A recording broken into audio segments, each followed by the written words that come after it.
Hello student, स्वागत है आप सभी का फैक्ट टेक्स के एक नए वीडियो में। और यहाँ पे आपको दिख रहा होगा छाप तारीख 31/10/2025। आज के इस वीडियो में हम बात करने वाले हैं कि आपको यूपी स्कॉलरशिप 2025-26 के लिए ओटीआर कैसे करना है, अर्थात वन टाइम रजिस्ट्रेशन कैसे करना है और फॉर्म का रिन्यूअल कैसे करना है। बड़ा ही सिंपल सा प्रोसेस है, बड़ा ही इजी सा प्रोसेस है। वीडियो को ध्यान से देखेंगे, सारी चीजों को समझेंगे कि कैसे आपको ओटीआर का रजिस्ट्रेशन करना है और कैसे आपको फॉर्म को फिलअप करना है। जैसे कि यहाँ पे आपको इंटरफेस पे दिख भी रहा होगा, ये छाप तारीख यहाँ पे आपको दिख रहा होगा 31/10/2025 और आज डेट क्या है आपका 31 अक्टूबर 2025 आज आपका डेट है। ऊपर अगर आप देखेंगे तो देखिए शिक्षा संस्थान में जमा करने हेतु, अर्थात ये आपका ओरिजिनल और फाइनल प्रिंट है और 2025-26 का फॉर्म है। ठीक है, तो चलिए मैं आपको शुरू से पूरा प्रोसेस बता दे रहा हूँ। यहाँ पे आपको ओटीआर नंबर देखने को मिल रहा होगा। ओटीआर नंबर में आपका यूपी 25 रहता है, उसके बाद से डैश रहता है, उसके बाद से आगे कुछ डिजिट वगैरह रहते हैं। तो चलिए मैं आपको पूरा प्रोसेस बताता हूँ कि कैसे आपको ओटीआर का रजिस्ट्रेशन करना है और कैसे आपको रिन्यूअल फॉर्म फिलअप करना है। सबसे पहले आपको क्या करना है, गूगल में जाना है। गूगल में जाकर के आपको यूपी स्कॉलरशिप सर्च करना है। सबसे ऊपर आपको यूपी स्कॉलरशिप की ऑफिशियल वेबसाइट देखने को मिल जाएगी। इसी वाले ऑप्शन पे क्या करना है, आपको क्लिक करना है।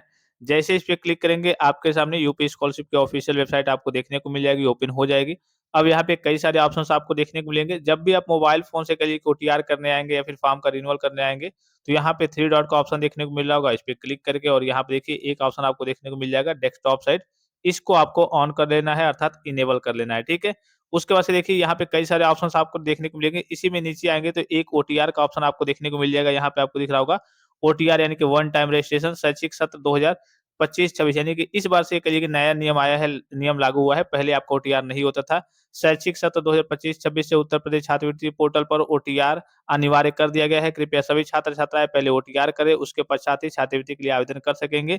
तो ओटीआर के लिए यहाँ पे आपको क्या करना होता है, क्लिक करना होता है। जैसे इस पे क्लिक करेंगे आपके सामने कुछ इस प्रकार का इंटरफेस ओपन होकर आएगा। फिर यहाँ पे आपको टिक कर देना होता है। जैसे इस पे टिक करेंगे तो आपको एक प्रोसीड का ऑप्शन देखने को मिल जाएगा। इसी वाले ऑप्शन पे क्या करना है, आपको क्लिक करना है। अब जैसे इस पे क्लिक करेंगे देखिए 3 स्टेप आपको देखने को मिलेंगे। 3 स्टेप आपको कंप्लीट करने रहेंगे। मोबाइल वेरिफिकेशन, फिर आपका क्या होगा, पहले आपका मोबाइल वेरिफिकेशन होगा, फिर आपका क्या होगा, ई-केवाईसी होगा और फिर उसके बाद से क्या होगा, आपका फाइनल ओटीआर होगा। ये 3 स्टेप्स बस आपको कंप्लीट करने होते हैं। मोबाइल वेरिफिकेशन में आपको मालूम होगा, मोबाइल मतलब मोबाइल नंबर का आपका वेरिफिकेशन होगा। तो मोबाइल नंबर आप वही फिलअप करेंगे जो आपके आधार कार्ड से लिंक होगा। जैसे मान लीजिए कि आप 2-3 भाई-बहन हैं और एक ही कहीं का मोबाइल नंबर तीनों के आधार कार्ड से लिंक है, तो सबको अलग-अलग कराना होगा, क्योंकि एक मोबाइल नंबर से एक ही बच्चे का ओटीआर हो पाएगा। अगर तीनों बच्चे वो स्कॉलरशिप का फॉर्म फिलअप करना चाहते हैं, तो कोई एक ही फिलअप कर पाएगा। अर्थात कहने का सीधा मतलब है कि सबका अलग-अलग होना चाहिए। उसके बाद से यहाँ पे देखिए दूसरे में आपको देखने को मिल रहा होगा ई-केवाईसी। तो ये ई-केवाईसी क्या होता है, आपका डिजी लॉकर से वेरिफिकेशन होता है। डिजी लॉकर क्या है, आपके गवर्नमेंट की ही ऑफिशियल वेबसाइट है, जहाँ पे कहिए कि आपका आधार कार्ड वगैरह, आपके सारे डॉक्यूमेंट्स वगैरह वहीं पे रहते हैं, कि ऑनलाइन कहीं चेक करना हो तो वहीं से आपके ऑनलाइन तरीके से डॉक्यूमेंट्स वगैरह देख लिए जाते हैं। ठीक है, तो डिजी लॉकर पे सबसे पहले क्या करना है, आपको आईडी बना लेना है। ठीक है, जैसे आप डिजी लॉकर पे यहाँ से भी आपका रीडायरेक्ट करके डिजी लॉकर पे ले जाएगा। ठीक है, तो आपको पहले से ही आप यूट्यूब पे जाकर के सर्च करेंगे कि डिजी लॉकर पे आईडी कैसे बनाए, तो पहले ही आपको डिजी लॉकर पे आईडी बना लेना है। उसके बाद से जब आप डिजी लॉकर पे आईडी बना लेंगे, उसके बाद से आप जब ओटीआर करने आएँगे तो आपके सामने कोई समस्या नहीं होगी। और उसके बाद से फाइनल ओटीआर में आपको माताजी का नाम, पिताजी का नाम और कहिए कि बेसिक से डिटेल्स फिल अप करके सबमिट करने होते हैं। ठीक है, तो बड़ा ही सिंपल सा प्रोसेस होता है। ठीक, यहाँ पे क्या करना है, आपको वर्ग जाति समूह चूज करना है, SC ST general OBC minority. जैसे यहाँ पे आपको दिख रहा होगा, ये किन के लिए है, अन्य पिछड़ा वर्ग यानी कि ओबीसी के लिए है। ये हिंदू वर्ग के छात्र छात्राओं के लिए, अर्थात देखिए यहाँ पे लिखा हुआ है अल्पसंख्यक पिछड़ी वर्ग को छोड़ करके, यानी अगर आप मुस्लिम, सिख, ईसाई, बौद्ध, जैन तथा पारसी कास्ट कैटेगरी के स्टूडेंट्स हैं तो आपके लिए नहीं है।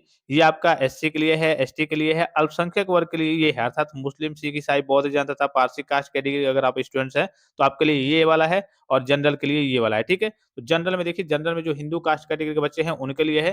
जो मुस्लिम कास्ट कैटेगरी के बच्चे हैं जनरल में होंगे या फिर ओबीसी से होंगे, तो आप सभी के लिए मुस्लिम, सिख, ईसाई, बौद्ध, जैन तथा पारसी कास्ट कैटेगरी के बच्चों के लिए ये वाला ऑप्शन है। सामान्य वर्ग के बच्चों के लिए ये वाला ऑप्शन है। तो आपका जो भी होगा उस हिसाब से क्या कर लेना है, आपको सिलेक्ट कर लेना है।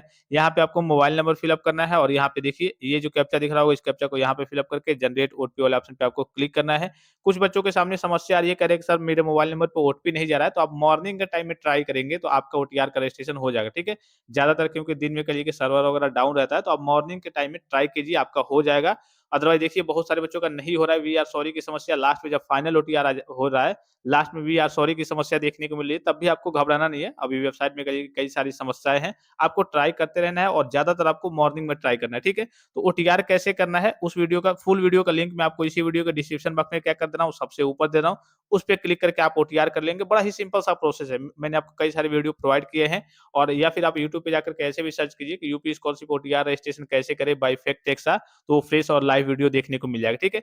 जैसे ही ओटीआर करेंगे, आपको एक ओटीआर नंबर देखने को मिल जाएगा। अब उसके बाद से क्या करना है, ओटीआर नंबर मान लीजिए कि आपने ओटीआर कर ली, स्कॉलरशिप की क्या करना है, ऑफिशियल वेबसाइट पे विजिट करना है। उसके बाद से देखिए एक स्टूडेंट्स का ऑप्शन आया, यहाँ पे आपको देखने को मिलेगा, इस पे क्लिक करना है। लॉगिन रिन्यूअल वाले ऑप्शन पे क्लिक करना है।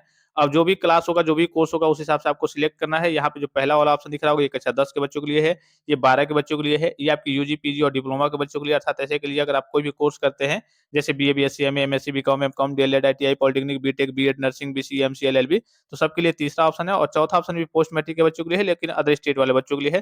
तो आपका जो भी होगा उस हिसाब से क्या कर लेना है, आपको सिलेक्ट कर लेना है। उसके बाद से आपके सामने कुछ इस प्रकार का इंटरफेस ओपन होके आएगा। तीसरे वाले ऑप्शन में आपको स्कॉलरशिप का रजिस्ट्रेशन नंबर फिलअप करना है। फिर अभी मैंने जो ओटीआर बताया, तो उस ओटीआर जो आपको प्राप्त हुआ है, उस ओटीआर नंबर को आपको चौथे वाले ऑप्शन में फिलअप करना है। 5वें वाले ऑप्शन में आपको पासवर्ड फिलअप करना है। उसके बाद से छठे वाले ऑप्शन में ये जो कैप्चा दिख रहा होगा, इस कैप्चा को आपको यहाँ पे फिलअप करना है और सबमिट वाले ऑप्शन पे क्या कर देना है, आपको क्लिक करना है। अगर आप ओटीआर वगैरह भूल गए हैं या फिर पासवर्ड भूल गए हैं, तो यहाँ पे क्लिक करके दोनों ऑप्शन से आप इन चीज़ों को प्राप्त कर सकते हैं। चलिए सारी चीज़ों को फिलअप करके फिर मैं आगे की ओर प्रोसीड करके आपको दिखाता हूँ। अब देखिए फाइनली सारी चीज़ों को फिलअप किया जा चुका है। यहाँ पे सबमिट वाले ऑप्शन पे क्या करना है, आपको क्लिक कर देना है।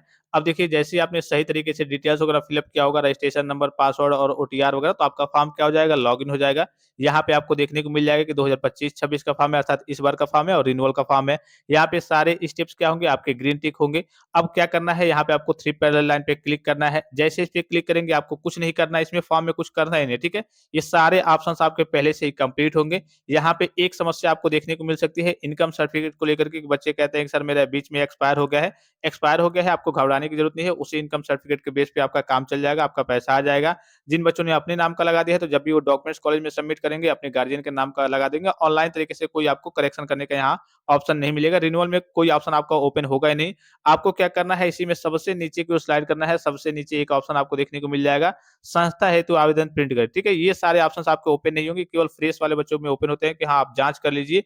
आपके केवल ये ऑप्शन ओपन होंगे, एक जो लास्ट वाला ऑप्शन है वही आपका ओपन होगा कि संस्था हेतु आवेदन प्रिंट करें। इसी वाले ऑप्शन पे क्या करना है, आपको क्लिक कर देना है। अब जैसे इस पे क्लिक करेंगे, आपके सामने कुछ इस प्रकार का इंटरफेस ओपन होके आएगा। यहाँ पे आपको दिख रहा होगा, आपको अपना फाइनल प्रिंट देखने को मिल गया, ठीक है? यहाँ पे अगर आप देखेंगे, देखिए छाप तारीख क्या है, आज डेट क्या है, सबसे पहले देखिए 31/10/2025 अर्थात 31 अक्टूबर 2025 और यहाँ पे आपको दिख रहा होगा शिक्षण संस्था में जमा करने हेतु, अर्थात ये आपका ओरिजिनल और फाइनल प्रिंट है, 2025-26 का है और ये जो ओटीआर किया गया था, ओटीआर आपका नंबर यहाँ पे साइड में आपको देखने को मिल जाएगा। बिना ओटीआर के तो आपका फॉर्म लॉगिन होगा ही नहीं, ठीक है? उसके बाद से इसी में सबसे नीचे की ओर जाएँगे, यहाँ से आप क्या करेंगे, प्रिंट कर लेंगे। इसी में सबसे नीचे की ओर जाएँगे, तो आप रिन्यूअल वाले बच्चे हैं, आपको बताने की ज़रूरत नहीं है कि हाँ, कौन-कौन से डॉक्यूमेंट्स लगते हैं। फिर भी मैं आपको एक बार दिखा दे रहा हूँ कि कौन-कौन से डॉक्यूमेंट्स आपको जमा करने हैं, तो इसी में सबसे नीचे जाएँगे, तो ये सारे डॉक्यूमेंट्स आपको जमा करने होते हैं और इसमें ऑफ़िशियली मेंशन है कि जो आपका इनकम सर्टिफिकेट लगेगा, वो आपके नाम का नहीं रहना चाहिए। ये वाला पॉइंट आप पढ़ भी सकते हैं। पहला पॉइंट दिख रहा होगा, आवेदक कौन है? आप हैं। तो आवेदक के माता-पिता या फिर अभिभावक के आय प्रमाण पत्र की 6 प्रति अर्थात इनकम सर्टिफिकेट जो लगेगा, वो आपके नाम का नहीं होना चाहिए, आपके गार्डियन अर्थात माताजी के नाम का चलेगा, पिताजी के नाम का चलेगा या फिर अगर माताजी या फिर पिताजी नहीं है इस दुनिया में, तो आप जिस भी गार्डियन के यहाँ रहते हैं, अभिभावक के यहाँ रहते हैं, जैसे चाचा-चाची, नाना-नानी, दादा-दादी, बुआ-फूफा, मामा-मामी, जिस भी गार्डियन के यहाँ रहते होंगे, उनके नाम का ही आपको इनकम सर्टिफिकेट यहाँ पे जमा करना है। और दूसरा पॉइंट वही देखेंगे, तो आवेदक की जाति प्रमाण पत्र की 6 प्रति, आवेदक कौन है? आप हैं।